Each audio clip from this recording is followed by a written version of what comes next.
Welcome, everyone. I'm Ken O'Neill, and this is Commissioner's Corner. And today we are speaking with the commissioner of the Futures Collegiate Baseball League, Joe Paolucci. And Joe, welcome to the program. Thanks, Ken. Thanks for having me. Now, the league started in what year? And tell us a little bit about the history of the league. Sure. Yeah. So the Futures League started back in 2011.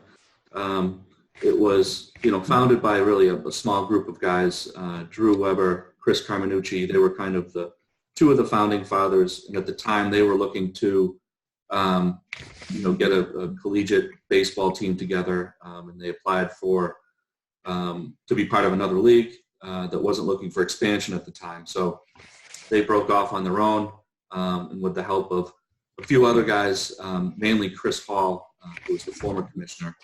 They decided to form their own league, and that's where the Futures League began. So 2011 was the first season for the league. Started with 4 teams.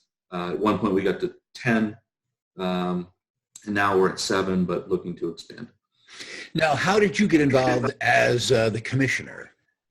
This is actually my first season as the commissioner. So, congratulations. Thank you. So I took over from Chris in January. So for me, I'm really just learning the league myself. I've been in all the ballparks this summer, really getting to learn the ownership groups and the general managers and really what makes them tick, and really, how the league operates.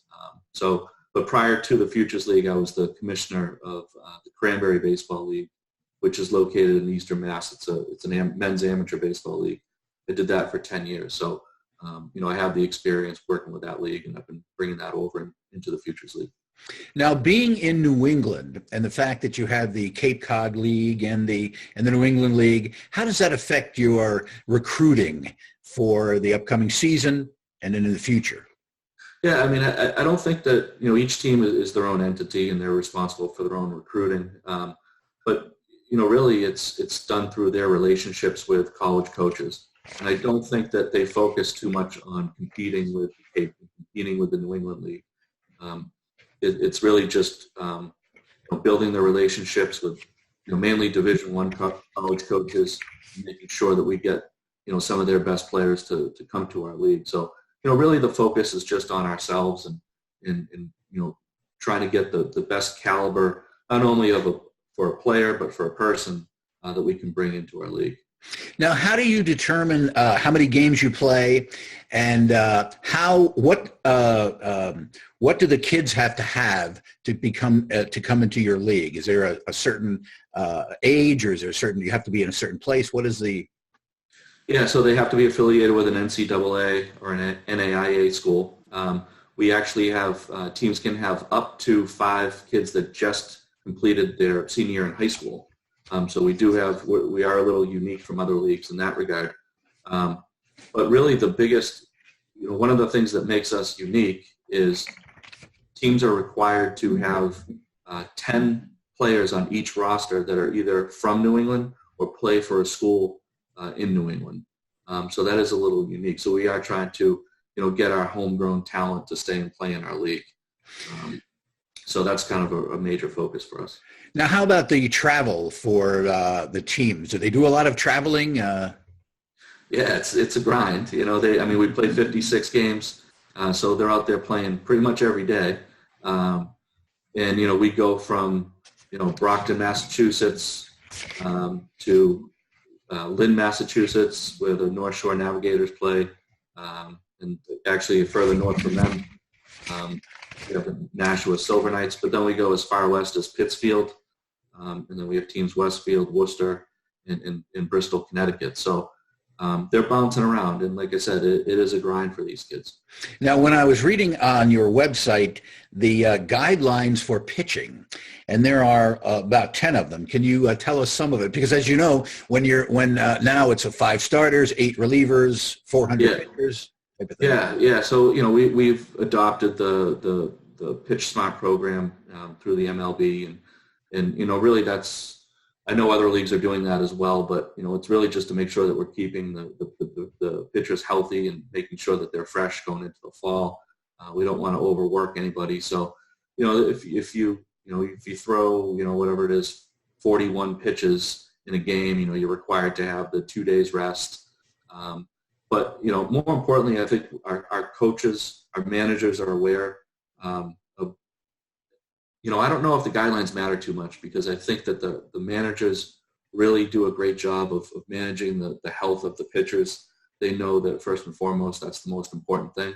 In the games that I've been to, there are kids that are coming out of games with, one hitters, or actually in one case we had a kid with a no hitter coming out of a game just because he's reaching his pitch count. So, nobody's pushing anybody. Making sure that the pitchers remain healthy and fresh is really important. Now, how is the community involved? Do they become involved? How's the attendance? The attendance is amazing. In fact, last week we welcomed our 2 millionth fan into our Futures League ballpark since 2011. Wow. That was a great. We had a nice little celebration. It's actually in Worcester, the Worcester Bravehearts, and it turned out to be a 12-year-old kid that his family had been season ticket holders. So we honored them. We're taking them all expenses paid trip to our All-Star game in July. But we had over 260,000 fans come through the turnstiles in 2018. We're on pace to match that and hopefully go beyond that this year. But I think really to answer your question is our communities are tremendous. They've really bought into all 7 of our teams. It's been a delight for me to go to these ballparks and go there on a Wednesday night, and there's 1,200 people in the stands. Everybody's really bought in, and that's really just a testament to our ownership groups and the general managers that do a great job of really putting on a really great fan-friendly show for the fans. Is it a nonprofit or a profit league?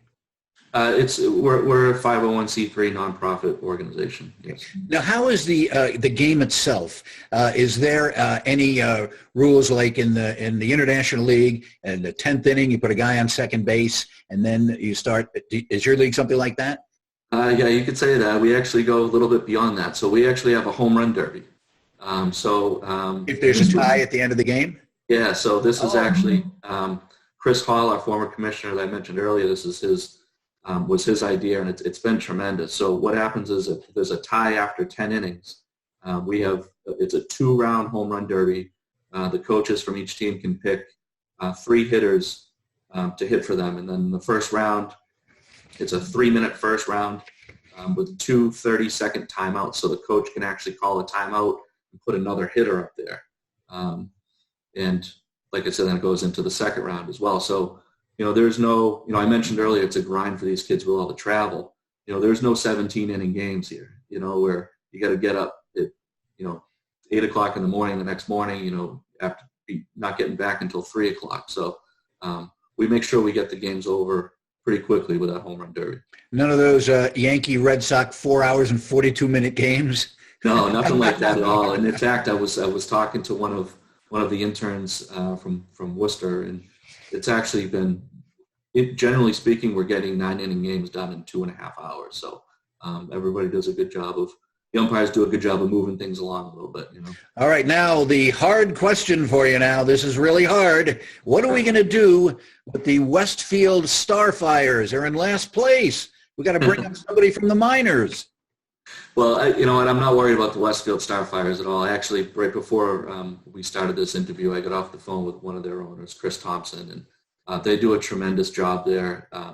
Billy Sandillo, their manager, is a longtime baseball guy. They're going to be just fine. It's their first year in the league, so they're going to have their bumps and bruises, but that's a great team, great organization. Now, our final question is, what do you look for in the future? What is your goal and so forth? Yeah, so, that's, for me, being new to the league, really it's expansion. And we want to expand and we want to get the league as strong as we possibly can.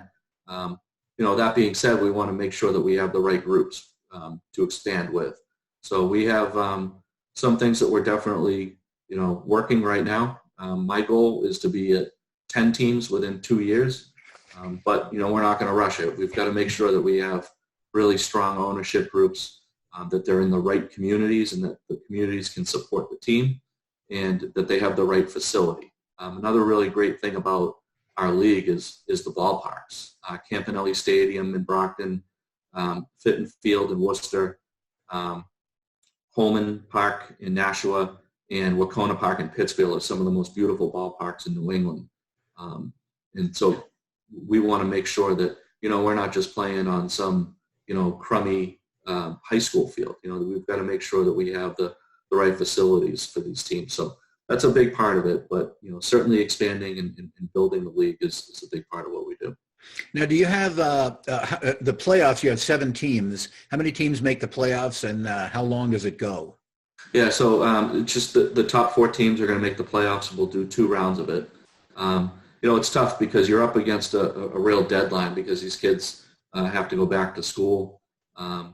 So we have to get everything done by, I forget the date. I want to say it's like the 6th or something like that. So, we do 2 rounds of playoffs, best of 5. So just like the regular season, the playoff schedule is a grind as well.